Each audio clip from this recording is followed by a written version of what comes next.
觀眾對自我身份直接參與戲劇現場，從不猶豫。兒童從不當自己是隱形場後窺探的第三者，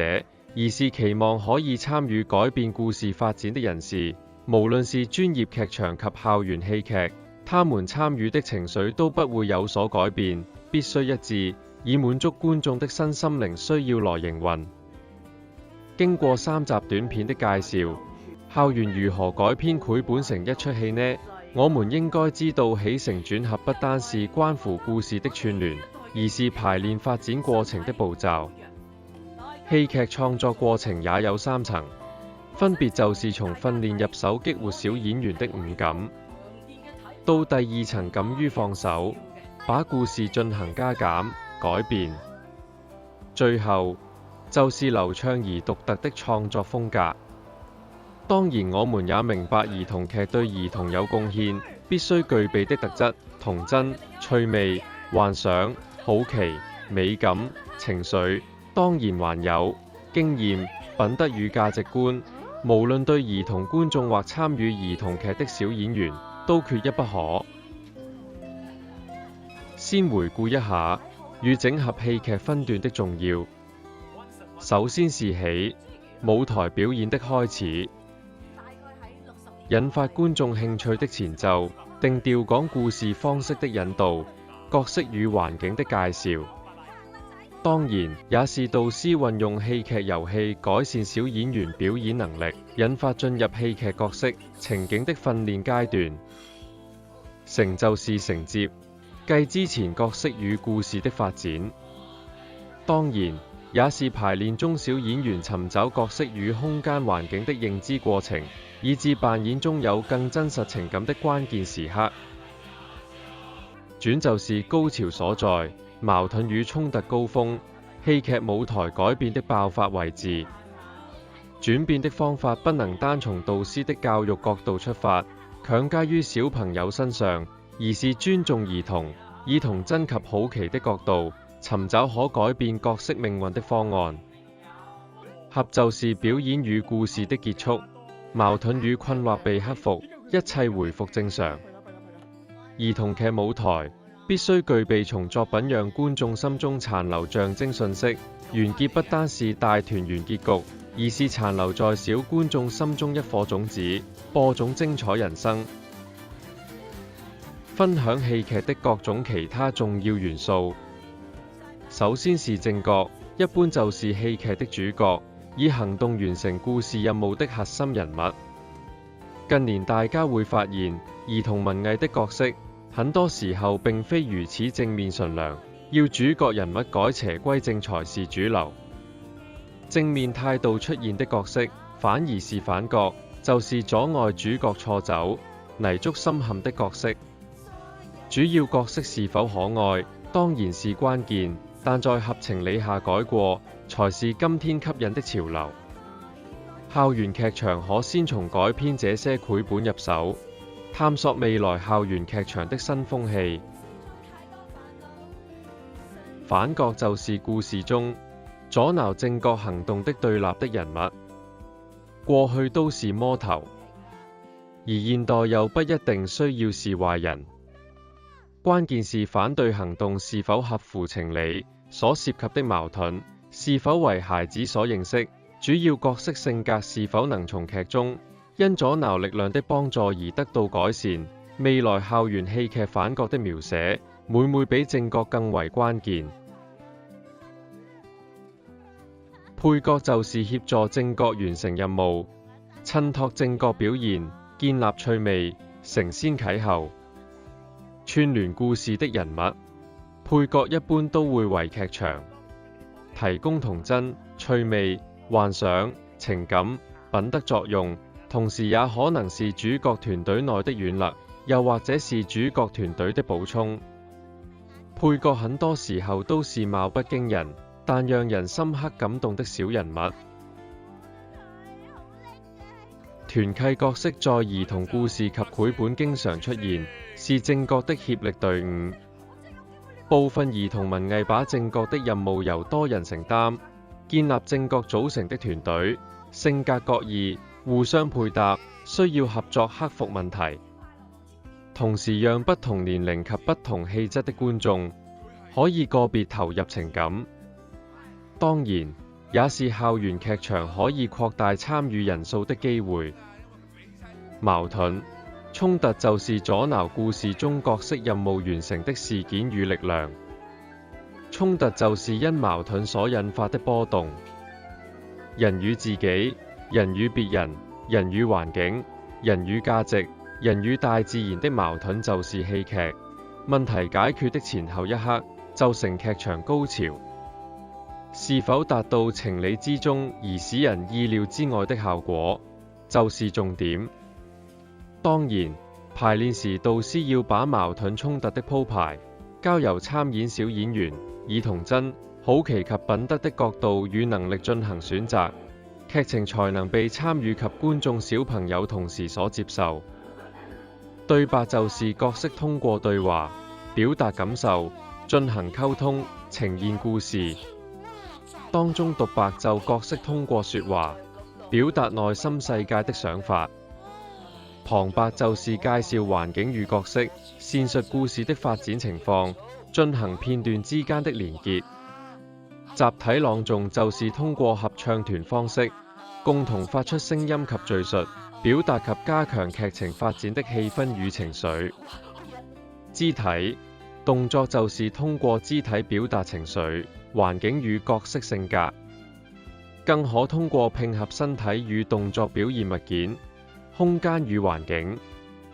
道具就屬於角色的物件與裝飾，可以表達角色的身份與性格的東西。服裝、化妝、面具就是角色的穿戴，展示角色的身份、性格、時代。佈景就是呈現故事的空間與情緒空間，讓角色可以在當中生活。燈光、音響主力締造空間、環境與氣氛，更可表達角色情緒。強光對兒童情緒緊張會帶來壓力，所以校園劇場處理上要小心。戲偶、皮影是角色的替身，使角色更形象化，表達內心的世界。校園舞台形式多樣化，每年更換一下，可為小朋友帶來新鮮感。話劇是通過角色的矛盾、劇情的懸疑引領觀眾投入故事，共同拆解秘密。音樂劇是通過歌曲呈現角色的情緒、環境的氣氛、故事的矛盾。歌詞替代對白或獨白，穿透心靈，引起共鳴。故事劇場以講故事形式引發及串聯故事發展，穿梭片段，投入角色扮演，引導觀眾投入，推動劇情。史詩劇場是故事劇場的優化版本，運用詩班式合唱與朗誦，串聯角色扮演片段，加強震撼力。讀者劇場則是容易入門的版本，按故事內容進行分工，以教堂詩班模式，看着劇本進行，集體朗誦，角色獨白、對白交錯而成。偶戲及皮影劇場可以是運用戲偶、影偶表現話劇、音樂劇，表演者躲在掩體之內操作，有利校園內害羞小朋友參與。當然，也有結合故事劇場，講故事外，片段由戲偶及皮影進行扮演。也可以操控與配音人員分工合作，模仿古代劇場形式，當着觀眾面前現場配音演出。演繹方向與故事藍本選擇對校園劇場有很大影響。正常結構的故事就是通過起承轉合齊備，而且是小朋友能理解的故事。只要過程中通過戲劇遊戲的定格、一句台詞、魔法照片及內心獨白等技巧，按一般程序，按部就班已經能成功排練。角色獨特的故事扮演有難度，就要多培養演技，對有劇場經驗小朋友組成的表演隊伍更為有利。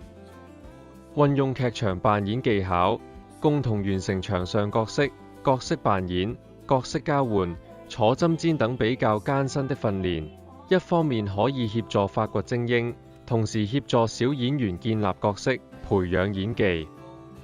當然亦可以同時由多人扮演相同角色的不同面貌，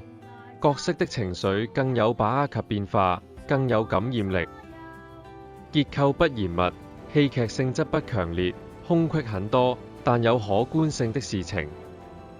其實更可以讓大家有即興表演及發揮的空間。例如一個講述黃河途經省份的劇場，演繹不同的當地文化特色，用儀式性強的舞蹈及形體串聯起來，加上環境與風俗的朗誦，已經是一個很好的舞台表現。創新結局是故事結局有開放的空間，可以讓大家發揮創意。導師只要在校園讓小演員進行童話再造、創新結局等技巧的訓練，按照自己的本性，以童真與好奇心進行，就有很好的效果。當然，可以在演出過程讓觀眾直接參與更妙。故事劇場的排練也不困難，運用講故事與角色扮演便可以。導師可以先以故事人身份入戲作示範，再運用故事棒遊戲，逐一指令不同同學進行接龍，最後用並合身體來創造環境與空間，加上旁述默劇作為指令，加強形體動作，就能成功。戲偶、皮影、大木偶的困難地方，就是需要戲偶出現。運用現成戲偶、皮影當然比較容易，華人地區在這方面的供應沒有西方普及，但隨着華人地區的產業發展，這方面將會很快迎刃而解。當然老師學習製作戲偶也是辦法，西方有大量簡易戲偶的教材短片，自學之餘再教授小朋友。最後與大家分享排練過程。第一階段，重點以戲劇遊戲、扮演範式及串聯策略，建構學生的表演能力，培養及選拔角色，啟發學生即興扮演功夫，收窄大家能力範圍，擴展大家的表達內容，開始創作故事與角色。接下來的階段就是整理編排，按照學生的表現與成果、校園目標與期望，制定表演方案，整理劇本故事，編排分段大綱，設計片段內容及串聯的方式。最後階段是分段排練及串聯，按老師與小朋友協議的分段，運用創意戲劇技巧，進行即興排練及文字整理，分段完成。串聯就是最後統一風格，尋找獨特的表演情緒與節奏，按照觀眾觀賞吸收時的起承轉合，把戲劇片段與情節串聯一起搬上舞台。加入舞台效果，例如道具、佈景、音響、音樂、服飾、燈光等，只是豐富表演的錦上添花。讓角色與信息深入滲透觀眾，才是核心。校園戲劇的發展中，內容與包裝絕不能本末倒置。技術及服飾彩排就是在實際表演場地進行排練，使學生適應各種舞台效果，讓他們知道流程，減少緊張。但千萬不要過度排練，因為孩子會因為過分熟練而產生厭惡及躲懶。